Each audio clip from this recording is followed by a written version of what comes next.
All right, by now, the whole flesh and blood community of collectors, those that don't actually exist, they've come out and made a lot of videos, and I think the reaction's been great. You're in the Discord letting us know on our Patreon that we should make a video. I don't have all of my assets and I'm in the middle of a move, but I did scrounge some stuff together and wanted to do the video. Shout out to Jonah for making the first video about 2 weeks ago. So we just felt compelled as FaBled hunters that we needed to present or put our best foot forward and present some assets that really connected with us through our FaBled hunting journey. So check it out. Hope you like the episode and hope this inspires others to come out and talk about the assets they love in flesh and blood.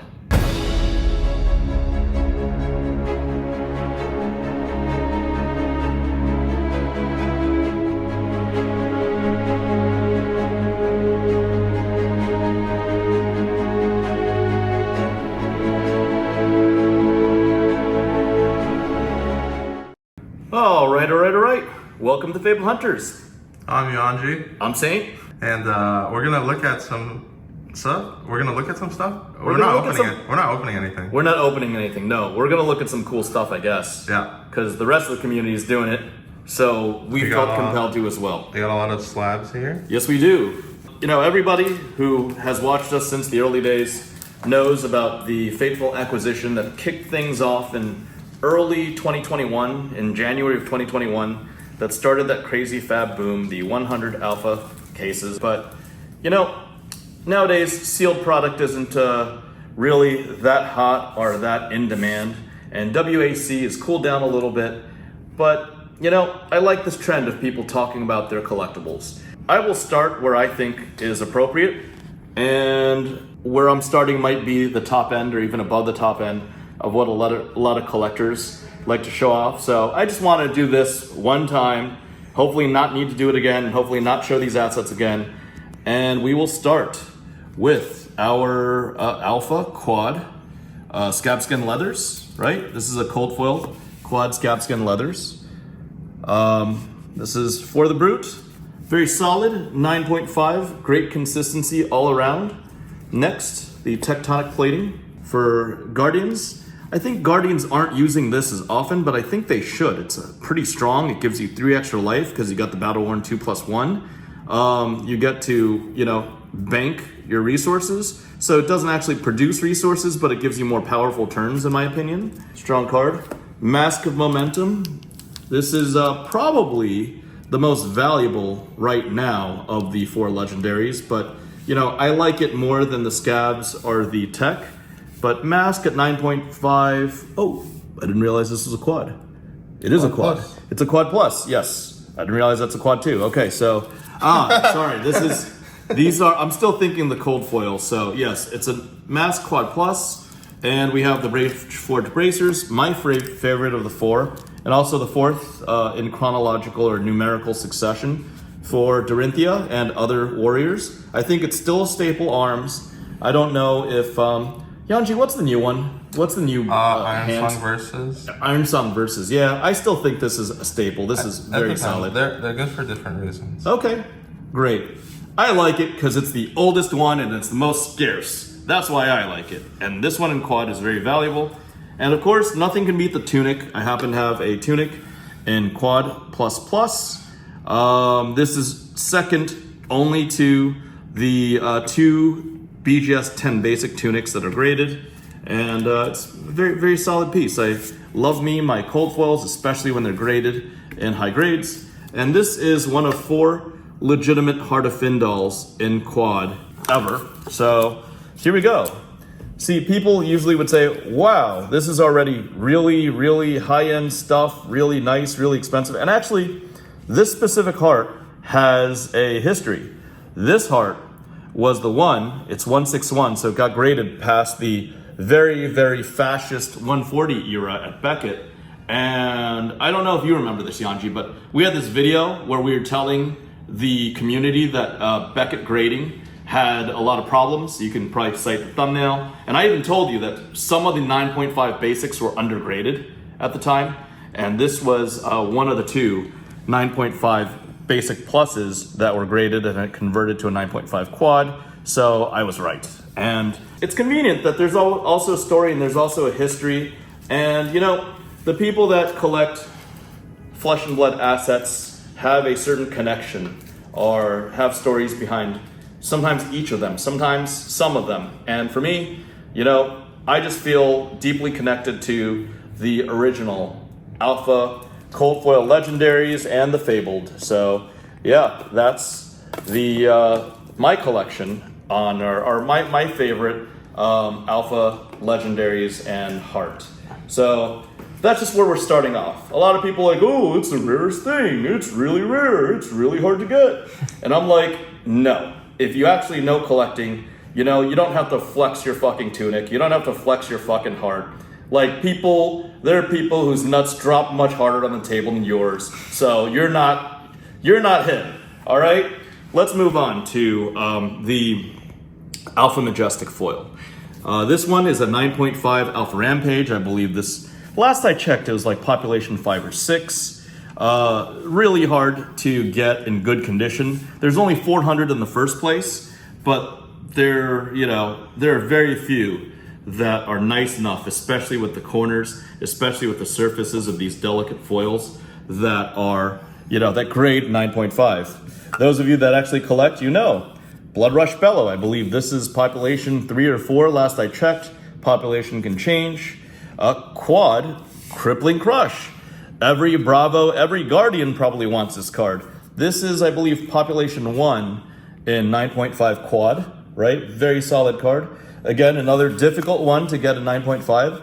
Spinal Crush. I don't know if there's, even 6 of these in the world, but, here it is. Here's one of the instances. Here is a Lord of Wind, 9.5, basic plus. Very hard to get as well. There's a lot of copies of Lord of Wind floating on the market, but there's not exactly many copies that have really nice edges, really nice corners, a 10 surface, and that is Lord of Wind. Ancestral Empowerment, also another difficult one to get, right? Very, very difficult to get. We have Dory times 2. Everybody thinks that it's all about the E-Strike and the Tome, but realistically, the toughest of the tough to get is the Glint, the Quicksilver card. I graded one, and a colleague from the West Coast graded another one. But the one that I graded was shared with probably AAA or another, early collector, and the collector did not want to give up their half or sell it to me, so I actually had to do a 6-figure trade to include the Glint, the Quicksilver. It was like take it all or none type of deal, because the collector or investor on the West Coast knew exactly how scarce this was. So there's a third one out there in the world. I believe there's 3 of these, so in order to make this set is population 3, and this is one of them. I have access or 50% equity on the second of the third, and there's only one more. So, we can put a little picture on the milk carton saying, have you seen this slab? If you do, reward, cash reward, call, 888 FaBled Hunters. Kidding aside, this one's a very special one, early graded Enlightened Strike, the only quad in the world. It's got the special J-Dub signature, so it is not moving. That is to, again, indicate to you, the viewers, the collectors, the whole community, that some assets are sacred. This is one of them. It's an Enlightened Strike in 9.5 quad plus, and it's population 1. This is just the paper. I need to replace the plastic, but this is a quad plus plus, 9.5 quad plus plus Tome of Findal. So these are the 2 most celebrated rainbow foil Majestics in Alpha, but this set, there can only be a total of 3 of these sets even possible. I helped construct 2 of the 3 sets, and that makes this asset much more scarce than this asset, because there's more quads of this than there are even 9.5 basics of some of these. So hopefully it should make sense to true and diligent collectors. If it doesn't make sense to the viewers, let's just follow just follow me a little bit. Let's go deeper down the rabbit hole, because again, Yeah, where does it go from here? yes, we started at the legendaries, and they're like, oh, there's only 800 of these, there's only 400 of these, and you have the highest graded ones, blah blah blah. Yeah, there are jackoffs on the Facebook groups that want to flex literally like one gold foil or the same gold foil or this and that, and it's like, if you don't know, you don't know. Let me see where we're at. Ooh, this is nice. This is a good start. All right. See, like I said, some assets have a story. This specific IRA, greater than 136 era, this was early COVID, right before that whole pandemic spike. I was helping a colleague, one of the largest collectors in the world, said to be the largest collector, maybe, maybe not. It's not a competition, I'm just saying. He was huge in collecting, and back at the very beginning of the COVID spike, grading with BGS cost $250 a slab. I think I graded about 50 cards for him. This was one of the cards, and I fronted the fees, and just as friends, he's like, you know what? You don't have a 9.5 IRA. I think you've got like 3 9s or something. I don't want your low graded IRAs. How about, you could take it off my hands? And I was like, you know what? Let's just call the grading fees even. It was like $13,000 worth of grading fees at the time. Prices were crazy. We called it even. I appreciate the slab. And that's why it has sentimental value for me, because this was the first business deal that we had done. And ever since, we've done like real life business deals. We've met each other, we've vacationed together. We're gonna hang out together in Asia again. And this was where it all began. So it's got a lot of sentimental value to me, and I'm not moving it. Same thing here. This was actually a pivotal trade with another person, on the West Coast. We had a video about it. So I ended up trading something like $150,000 worth of MTG products, and this was the linchpin in the trade. This was make or break in the trade. I think it's said that there are only 30 IRAs ever made. One was destroyed in the mail. It was folded, bent in an L shape. And I've got 2 of the remaining 29, one very well graded. One is probably one of the best top 3 graded in the world. So this is the IRA in quad. So again, there are things more rare than a heart or tunic. If you don't know, well, now you know. Again, here we have it. I could have chose any single prism, but my favorite one, or the one I wanted to have, was number 8 out of 10, because Prism Sculptor of Arclight 8 is a very lucky number. It means to be prosperous in the Asian culture. So I've got this one from Livia Prima. I truly love it. I believe in it. I believe that it was a great deal, even at a 5-figure number. Just because it was number 8, it was early on, it was an opportunity to get the world's logo on it. It doesn't matter to me that it's not 9.5. It's one of the few assets I have that isn't 9.5. But this one is one of one because it's number 8 and it's exclusive. I don't know what people don't like about these proofs. I think it's just a lot of complaining. It was different. It wasn't, bullshit like the One Ring. It wasn't over publicized. We don't need Post Malone, up in our game.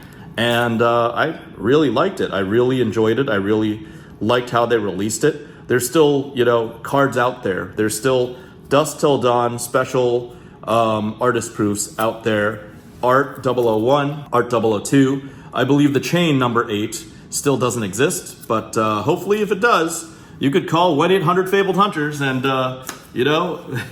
send for pictures and prices, I guess. So the shades you went with, need cash. Yeah, need cash now. Don't hate on Post Malone. I mean, if he wants to try flesh+blood. No, I'm just saying that type of person, or Cassius Marsh or whoever that's doing it, just for the clout or whatever the hell the young kids say these days. We just need real collectors that are dedicated to the game. This is what I got mixed up. See, people are like, oh, cold foils are all the craze. Even getting a gold foil. Here's the gold foils. I don't know if this is the best, but as far as I know, these are among the best graded gold foils in the world. There's something like 20 or 23 or 27 scab skin leathers out there. This one's gold foil. and 9.5 Quad Plus. I don't know if, this has ever made it to the Fabled Hunters, or to a Fabled Hunters episode, but here it is. This is the only time you're gonna see it. Then it's gonna go disappear. This is a tectonic plating. Similar type of deal, right? Make its appearance on Fabled Hunters.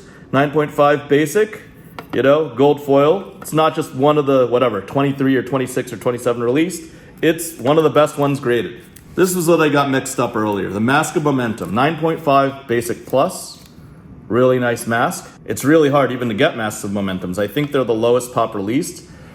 I think there's a person on Facebook whining about trying to get a Mask of Momentum. I don't want to make too much fun because he might be a Patreon, so yeah. You're not getting this one, that's for sure. And fourth of the five is a 9.5 Quad Plus Brave Forge Bracers. It's got to be Quad Plus Plus or 10 to be better. I don't think one exists. I mean, there's only, again, probably under 30 Brave Forge Bracers out there in the wild.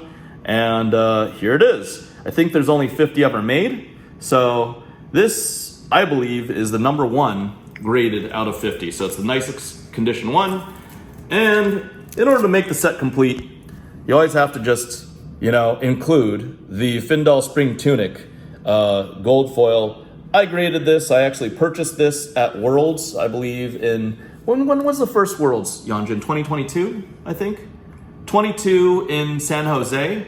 And this helped a Flesh and Blood player travel the world with his partner, as well as join more Flesh and Blood events. I've seen him since. We've, exchanged handshakes and exchanged stories, and him and his partner got to, he got to play the game, they both got to see the world. So it really was an awesome story, and I will always remember this specific Findal Spring Tunic in gold foil. There's only 50 in the world. This is one of the best graded in 9.5 basic plus. I believe there's a plus plus out there that was graded in an earlier era, but yeah, this is nice. This is meaningful to me. So, where do we go from here? We got to gold foils. Went through really, really scarce stuff. Wait for it. Bam. The Eternal James White Collection. I've said again and again that if there are James White assets, or James White signature assets, they're never getting sold for money. They could be given away, they could be traded, they can be exchanged to other worthy Flesh and Blood enthusiasts. And I think I've given away my Pro Tour 1 Bravo, which was 9.5 Quad Plus with his signature on it. It went to a Fabled Hunter enthusiast, a Patreon member, because it was a giveaway. But I will not profit from these. Maybe my descendants, will profit from it, but not me, not while I'm on this earth. And I have to give a shout out to Jamie, Pokey Tin King. He said the same thing.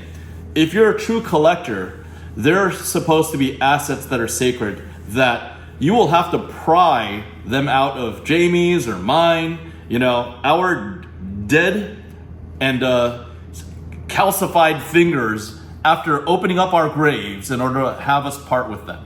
Or you're gonna have to buy them from our kids, something like that. But that's the true idea behind collecting. Loving something so much that it's so meaningful to you that it's literally priceless. And this sizable stack of assets is literally priceless to me.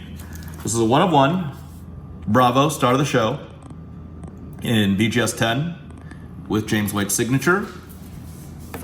This is a 1 of 1 WAC asset, the only black label, the first black label. There was a second black label that was a promo card, but in Welcome to Wraith, Arcane Rising, and Crucible War, this is the first and only black label in that vintage run of Flesh and Blood. What else do we have? We have Command and Conquer. Yanji, if you were to guess, how many Command and Conquers are in 10 in the world? That's just non-foil? Yeah. Maybe 5? Maybe 5?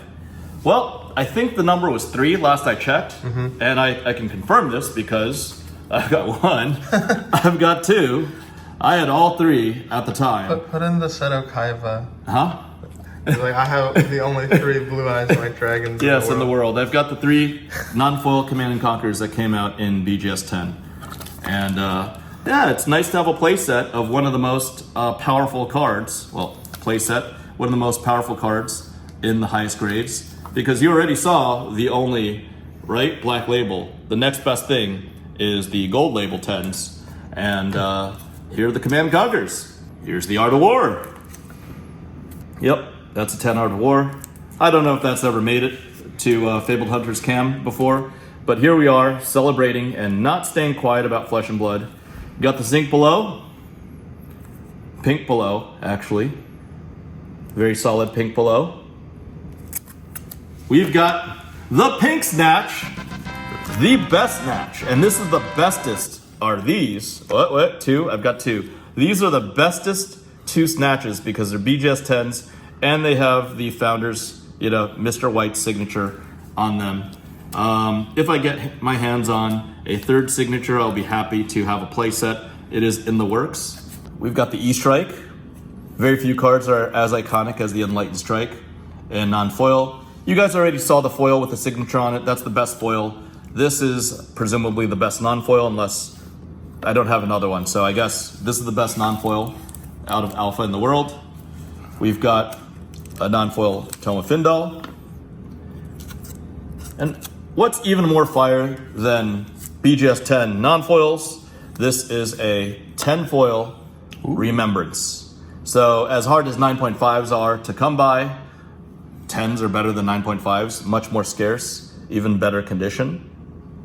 And speaking of 10 foils, this one's not going to be matched anytime soon. Toma Findal, foil, Majestic, BGS 10. Whatever the multiplier is on that, whatever it's worth, it doesn't matter. It's got James White's signature, so it's not moving. Early signature when we started this, a Quad Plus Tunic. So yeah, I am on the market for one of the two or even two of the two 10s that exist on the planet. I know where they are. The owners know that, an offer can be had, but they're not entertaining any offers at the moment. But it's out there, it's out there. Oh, you got a couple baby mercs, as they say. The Scalers is big. I think there's two Merchant Hoods, there's two cross straps, but there's only one Scalers in 10 and one Iron Rot Gauntlet in 10. Where do we go from here? Well, I believe there's a couple pieces that I could still show off that are very scarce, very hard to come by, very sentimental to me. First, we go back in time to the Cold Foil promos right here, right?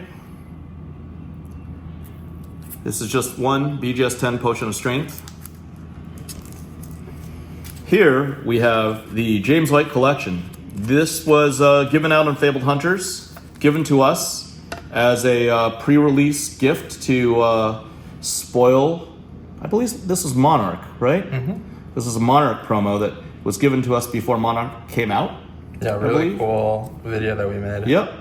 James White collection, all three of them, just to signify. We sent them in prior to Monarch coming out. So that was very solid. Oh, look at that.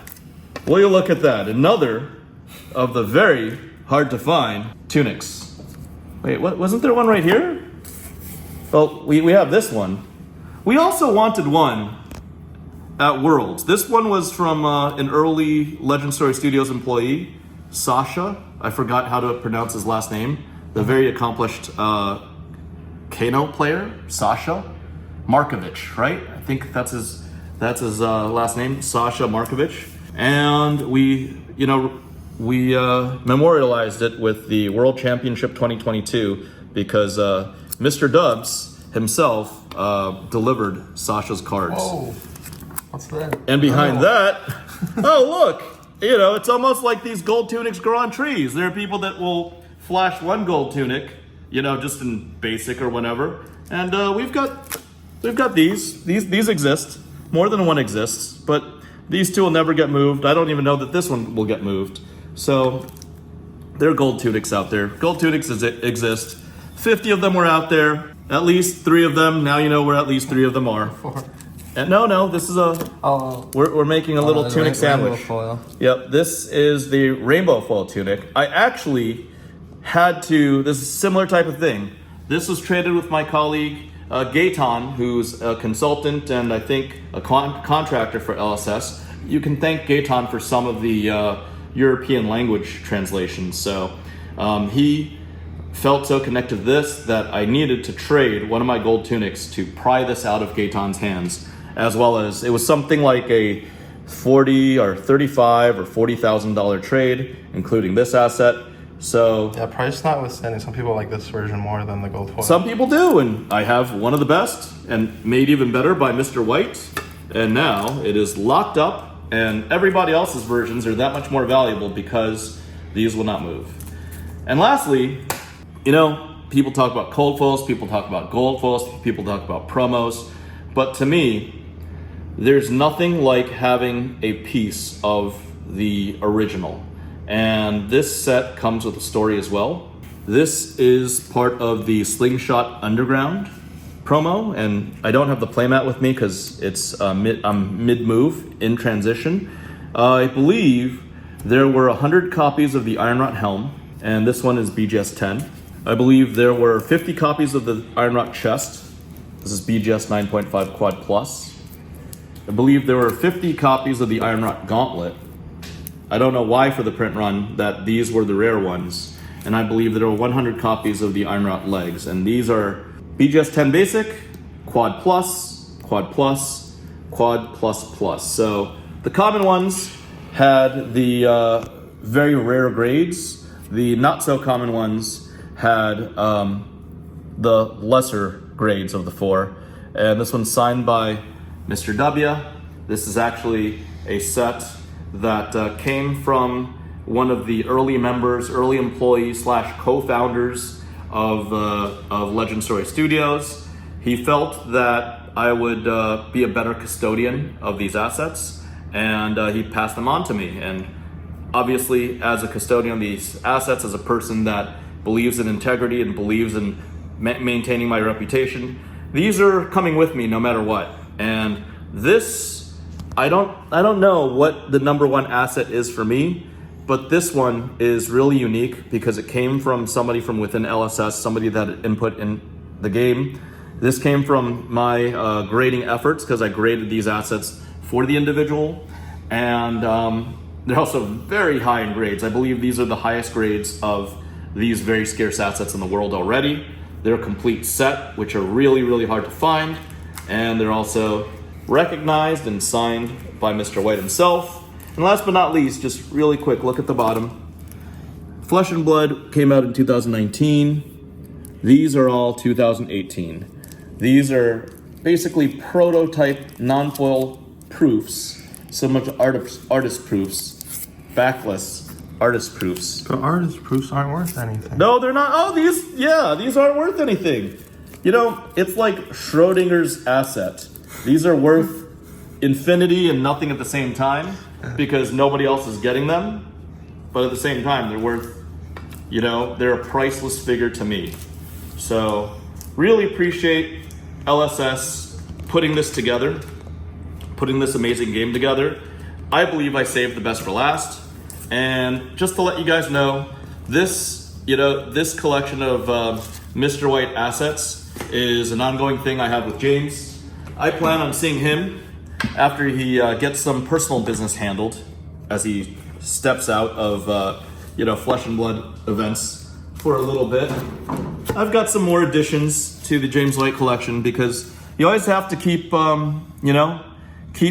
pressing for larger and larger collections. We're going to consecrate, or make holy these assets and make them sacred because I believe only one of these exists.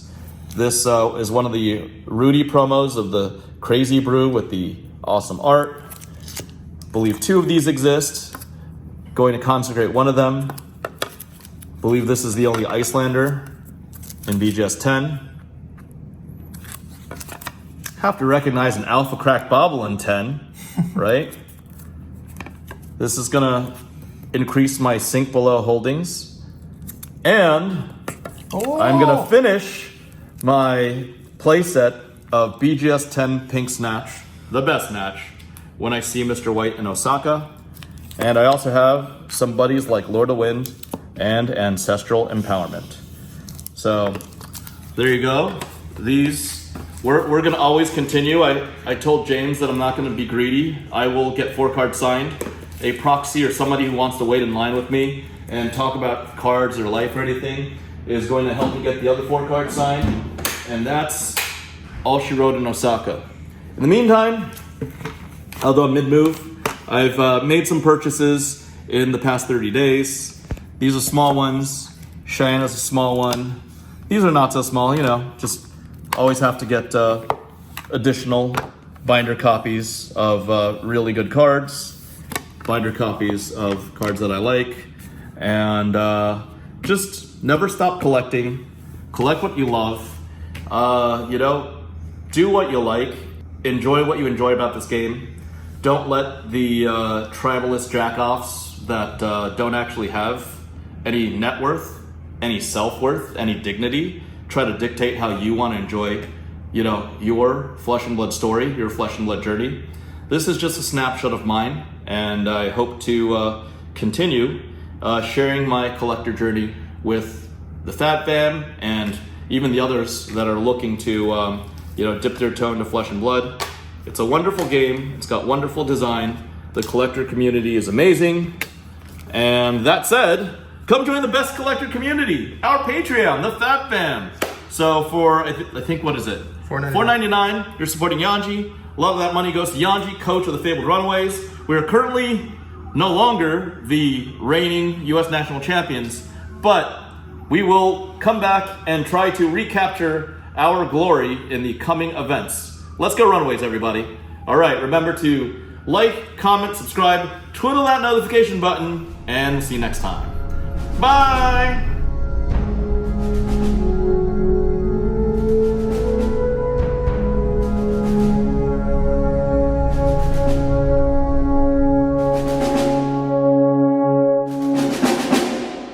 All right, we're back. Hope you liked the video. Hope you like what you showed off. I wish we had more, but we're in the middle of moves right now. We got some cool stuff coming in from Asia that we're gonna open up. We got a nice view. We got a Tibetan rug right there. Tibetan rug. This would be where we put our coffee table and our filming equipment. If it actually came, it's stuck in Italy right now. And yeah, there's some couch. So this is like a bare bones look at our Fabled Hunters upcoming studio. So keep on watching. We're gonna film more stuff. Talk to you later, Fat Fam.